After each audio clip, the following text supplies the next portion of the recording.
This is a 2008 Porsche Cayman, and it's just phenomenal. It's not that fast or that rare, but it is a wonderful car, truly fantastic, and I recommend them to basically everyone interested in a fun sports car in this price range. Today, I'm going to review the original Cayman and show you why, and I'll also show you all of its quirks and features. Before I get started, good news, this Cayman is currently for sale and it's being auctioned live on Cars and Bids. This is a base model Cayman with a manual transmission, a simple, fun, affordable, early Cayman, and it's offered with no reserve. So once you finish watching this video, click the link in the description below to visit the live auction for this Cayman where you can bid on it and buy it only on Cars and Bids. All right, time for the quirks and features of the original, the early 987 Porsche Cayman, starting with the basics. So the Cayman, as you probably know, is essentially the coupe version of the Porsche Boxster. Now, the Boxster came out first. Back in 1997, it debuted as a convertible only. That was the original 986 model, and it was sold through 2004. And then in 2005, a brand new redesigned version of the Boxster came out, and the following year, the Cayman debuted as its coupe model companion. Now, like I said, 987 Cayman came out in 2006, and originally it was sold as just the Cayman S. The base model, the base Cayman, came out for 2007, joining the lineup, and the cars had different engines. The base Cayman, this one, had a 2.7-liter flat six, about 240 horsepower, or if you upgraded to the Cayman S, you got a 3.2-liter flat six with about 290 horsepower. But despite the significant power increase, they were both pretty quick. Base model did 0 to 60 in about 6 seconds, a little over, whereas the Cayman S did it in about 5.5. Both pretty fast cars in the mid-engine Porsche range. So let's talk quirks, and there are two very obvious and noticeable ones right here. One is the color of this car. It's brown. Yes, that was the factory color. This is factory paint. I believe they called it macadamia metallic. I worked for Porsche around when this car was sold new, and this was not a popular color. But in the years since this car came out, the Porsche people are now obsessed with weird and cool and different colors, and so browns like macadamia metallic are definitely in demand these days, even though back in the day it was mostly silver, black, white, kind of your basic colors. Now, the other important quirk to discuss on the outside of the 987 Cayman is this hip line over the rear wheels. I always felt they executed this perfectly. The rear of the car, the roofline kind of flows down in the middle and the hips flank it on both sides, and it just looks damn good. Now, when the Cayman was redesigned for the 2013 model year, they lost the hip line. They tried to preserve it, but in order to add more headroom, the roof came up and you just didn't have the same sort of egregious hips on the side. And frankly, I always felt that kind of ruined the look. I like the later Cayman models, but the best looking Cayman, unquestionably, was the 987 model with its flared hips that just looks so cool. Now, the other cool thing around the back of this car is the little ducktail spoiler. As you can see, kind of pops up just ever so slightly from the back. Interestingly, this can be raised with the push of a button inside. You push this little button here, and then the spoiler comes up with kind of two posts on each side, sort of like a mini baby Carrera GT spoiler popping up. Now, of course, the Carrera GT had come out just a couple of years earlier, so that design touch probably was an attempt to tie it in to Porsche's super sports car at the time. And the other interesting quirk about this car, accessed from the outside, is practicality. Now,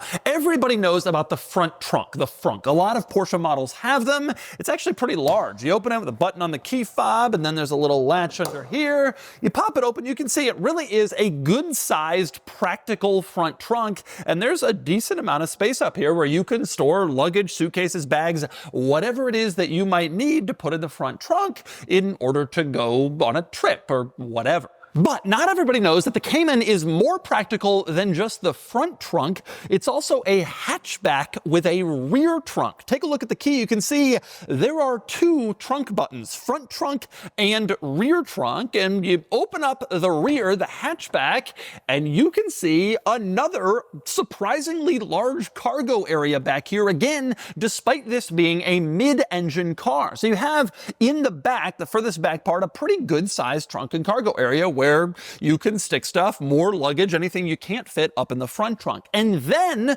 between the trunk and the passenger compartment, there's like a parcel shelf where you can stick luggage if you want to. And up there's a little bar that prevents stuff from kind of flying into the interior, the cabin, and damaging you or your car or whatever. And there's also a cargo net, again, to keep your luggage kind of tied down and in place. You also, interestingly, have little cargo compartments on each side back here. So you could open this up and add extra storage over here and over on the other side for like smaller items, more valuable, fragile stuff if you don't want it rolling around. It is shockingly practical in back. And again, this is in spite of the mid-engine design. In fact, you might forget looking back here that there's an engine in the back in this compartment, but it's mounted in the middle and low and out of the way so they can get all of this storage in here. You are reminded of the engine when you open up this little panel. You pop it open and you can see this is where you add oil and add coolant to the Cayman. Interestingly, this panel clips right back in place and it's carpeted, just like the rest of the interior of this cargo storage area. That's actually a nice little piece of attention to detail, even carpeting the panel that contains the oil and coolant caps. By the way, since I'm back here, before I go inside, one other interesting quirk to note: the easiest way to tell apart a base Cayman from a Cayman S is, of course, the badge, base Cayman or Cayman S, but people monkey with the badges, and so if you really want to tell, you look at the exhaust. The base Cayman had only one exhaust pipe, the Cayman S has two, although you'll note that this base Cayman has two exhaust pipes because it has an aftermarket exhaust. But from the factory, that was a major distinguishing point. You could swap the wheels, the paint, you could really make a base Cayman look like an S, but from the factory, you couldn't change the dual versus single exhaust. And next up, we climb inside the 987 Cayman, where you are greeted by an interior that is, I would say, fine, reasonable, functional. The original 986 Boxster,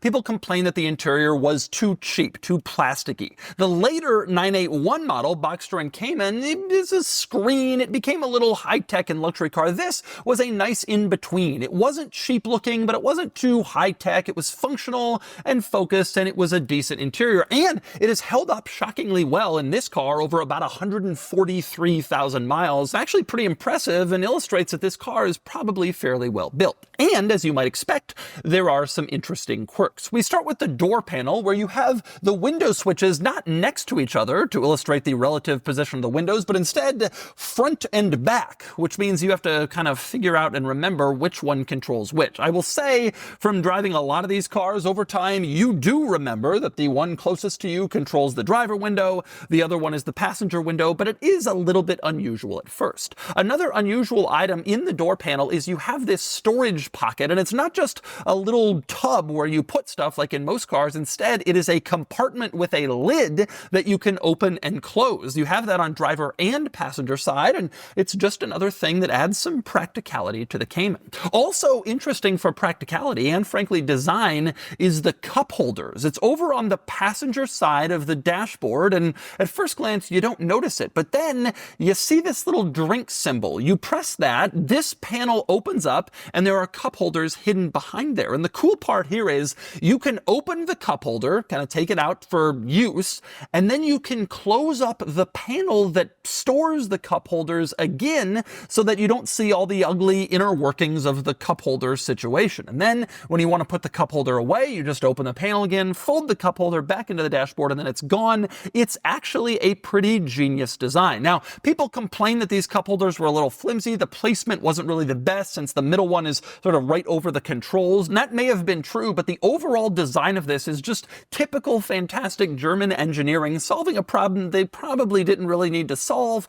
In a way, they didn't need to solve it, but the solution is actually pretty impressive, and it works quite well. But anyway, next up, moving on to the center control stack, you can see a lot of buttons in here and no touchscreen. A screen was available in the Cayman and became kind of standard fare later on, but this car doesn't have it. And the center control stack is primarily dominated by your climate controls, which are on the bottom, and your stereo controls, which are on the top. Now, the stereo has a few interesting quirks. For one, when you turn it on, it says Porsche in this sort of old school stereo font, I guess just reminding you that this is a Porsche in case you had forgotten. You also have a button up top marked menu with an E at the end. I presume this is the German spelling. They actually used to do this a lot, the Germans. If there was a word that was similar in German and English, they would only make the button one way and people would just figure it out. The 986 and 996 had these buttons too. Eventually they stopped doing that, but it is interesting to see kind of an old school way of making buttons and cutting costs. The other interesting thing about this stereo is all of the preset buttons. You had 10 stereo preset buttons unlabeled, and that's because there were two different FM settings on the car, which meant that FM1 gave you presets 1 through 10, FM2 gave you 11 through 20, so you had the ability to have 20 different radio presets if you wanted. I'm not sure how many markets even had 20 radio stations, but you could save them all as favorites if you wanted to. Anyway, next up, moving up from the center control stack, you have this clock display, which is the Sport Chrono display in this car. This is a lap timer, and in order to turn it on, you would go into the gauge cluster using this little switch coming off the steering column, go into the gauge cluster, select the chrono, and then start the lap timer. Now you'll notice it also times digitally inside the gauge cluster. So the actual old school chronometer is not really necessary, but it looks cool,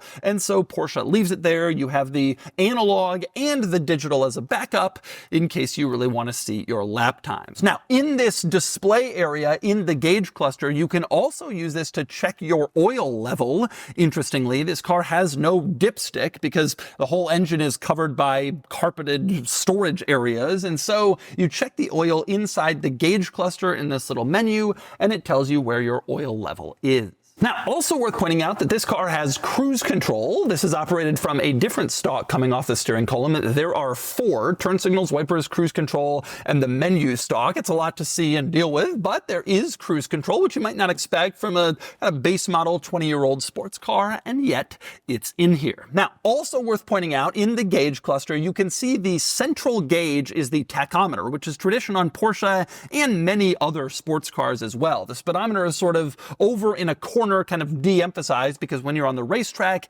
your engine speed matters more than the vehicle speed, so the tachometer is centered. Thankfully, they realize most of these will be driven on the street, and so there is a helpful digital speed readout just below the tachometer to show you exactly how fast you're going without trying to figure it out on the small speedometer. Also in the gauge cluster, one thing people always comment about is this strange little dial with a clock on it. This, of course, adjusts the clock, which is also found in the gauge cluster over on the right side. You push that in and then you can change the time, the date, etc. But it's kind of funny, they actually include an image of a clock on the dial that changes the clock. One other interesting thing in here is the rear view mirror. You can see the shape of it is unusual, kind of angled in at the sides, sort of a curving arc on the bottom, and that's because the mirror is specifically designed for this car to look back in this exact space, and it won't see the edges of the seat backs or the cargo area below it because of this design. A lot of cars use sort of a generic rectangular mirror, not this one.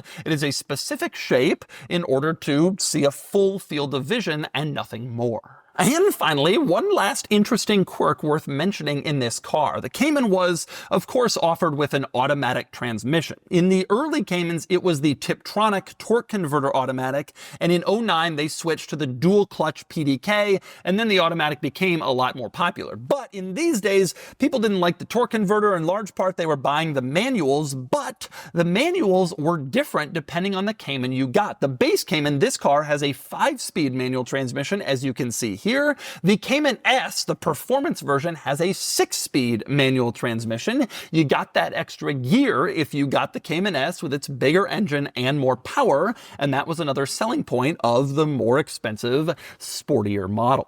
And the last interesting quirk of this car, worth pointing out, very much worth mentioning, is that these cars have become kind of absolute bargains. On Cars and Bids, we are routinely selling early base Cayman models like this one in the $14,000 to $18,000 range with a manual transmission. If you're willing to get an automatic, it's almost down to 10 grand. If you want to get a Cayman S, it's more like $16,000 to $20,000, but regardless, it's a pretty damn good deal for a pretty impressive car. A mid-engine Porsche sports car from the modern era with decent power and acceleration that's pretty affordable to own and to buy. It really makes this car a tremendously impressive value, which is why I recommend them to basically everybody. And it's not just because it looks cool and it's surprisingly practical and it has good engine power. It's also because this car drives fantastically, especially for the money that they sell for today.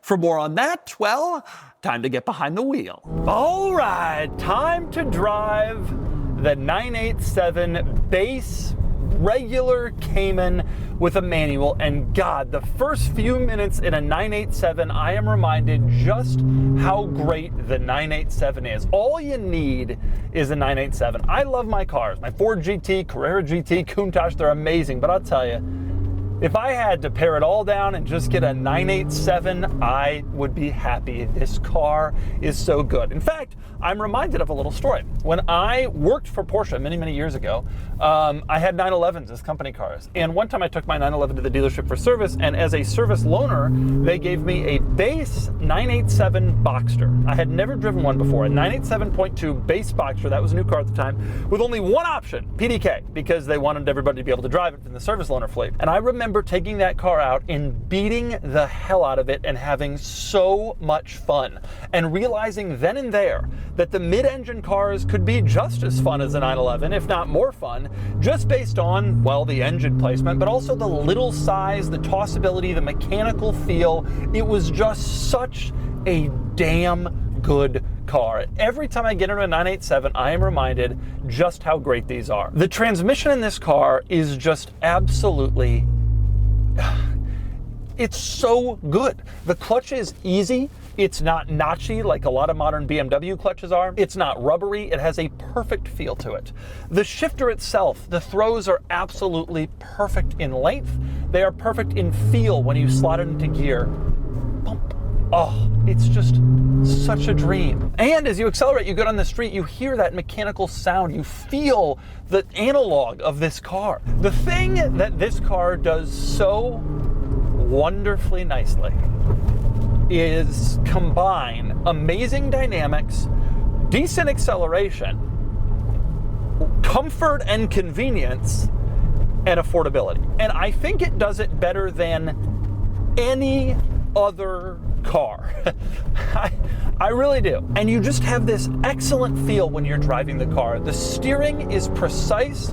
The shifting is so good. The acceleration is surprisingly good. 0 to 60 in 6.1 seconds. I mean, people are always like, oh, well, it's not the S, it's not a 911, and it's not the S. You drive the base Cayman, 6.1 seconds. This car is also not really about acceleration. It's quick, but it's not about acceleration. It's about a complete package, and sort of the tossable kind of live dynamic nature of the car is what makes it so great. And I don't consider 6.1 seconds 0 to 60 to be anything to scoff at all, especially when dynamically the car is so good. And I think that that is the real point worth mentioning here. This car is an absolute dynamic star. Mid-engine, little, mechanical. It's not as precise as modern cars, there's no question about it, but it's tight, it's quick, it's fun. So mechanical, so easy to drive in a fun way. It makes every drive exciting. You can ring it out in gears. When you go to shift, the feeling is absolutely excellent. It's just amazing to shift that. The clutch and the shifter are so good. You have a great sound. This car feels like it has some sort of exhaust on it. It is just,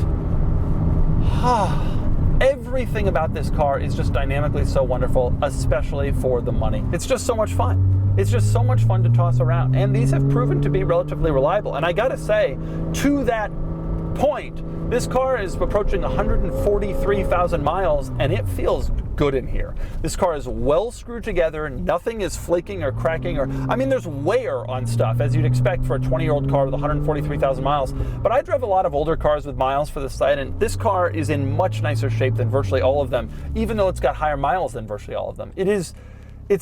This car is just so lovely. The 987 in general, the Boxster too, honestly. And in Southern California, I would almost prefer one, although the Cayman definitely looked better and definitely feels more focused. But it is just such a great car and a great value and an impressive thing to drive around, even in base model, early, no touchscreen, simplest form. It's a great car. And so that's the 2008 Porsche Cayman. I adore this car. It's not the fastest, it's quite common, it's not amazingly special or earth-shattering, but it's simply good. Practical, fun, affordable, enjoyable, the base 987 Cayman. And you can get this one on Cars and Bids. Anyway, now it's time to give the early Cayman a DougScore.